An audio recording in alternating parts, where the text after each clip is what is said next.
ஐஸ்கோ நம்ம ஜாக் வந்து 33,000 கிலோமீட்டர் ஓடுறதுனால பேக் டயர் போயிடுச்சு. ஸோ அதனால புது டயர் மாற்றலாம் அப்படின்னு சொல்லிட்டு ஸ்ரீஹரி ஹெல்மெட்ஸ் அண்ட் கேஜெட்ஸ் உங்ககிட்ட வந்தேன். ஸோ எங்ககிட்ட பைக்கு தேவையான எல்லாமே இருக்கான டயர் சேஞ்ச் பண்ணி கொடுப்பாங்க. ஸோ நிறைய டயர்ஸை பார்க்கும்போது எம்ஆர்எஃப், டிவிஎஸ் இந்த மாதிரி நிறைய டயர்ஸ் இருந்தது. எனக்கு எம்ஆர்எஃப் டயர் வந்து ரொம்ப பிடிச்சிருந்தது. என்னோட பிரைஸ் எவ்வளோன்னு பார்த்தீங்கன்னா 2200. இது எப்படி இந்த டயர் சூஸ் பண்ணணும்னு பார்த்தீங்கன்னா அதில் சைஸ் இருக்கும் 100/90 அப்படின்னு சொல்லிட்டு. ஸோ நம்ம டயர் எங்கே வேணாலும் வாங்கலாம். அது வந்து எங்கே சேஞ்ச் பண்ணலாம் அப்படின்னு பார்த்தீங்கன்னா இந்த மாதிரி மிஷின் இருக்கிற இடத்துல சேஞ்ச் பண்ணால் ரொம்பவே பெஸ்ட். பிகாஸ் ரிமுக்கும் சரி டியூபுக்கும் சரி எந்த டேமேஜ் ஆகுது. ஸோ இந்த மாதிரி மிஷினில் வந்து நம்ம ரிமு வந்து கரெக்டாக ஃபிக்ஸ் பண்ணிடுவாங்க. ஸோ அதுக்கப்புறம் புது டயரை வந்து வச்சுட்டு அந்த மிஷின் மூலியமாக வந்து கரெக்டாக ஃபிக்ஸ் பண்ணுவாங்க. ஸோ இது வந்து ரொம்பவே முக்கியம்.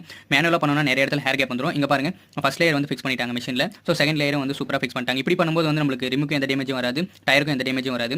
ஸோ அந்த மாதிரி நம்ம வந்து காற்று அடிச்சுட்டு பேக் வீல வந்து ஃபிக்ஸ் பண்ணிட்டோம். நம்ம ஜாக் வந்து இப்போ வந்து சூப்பர்.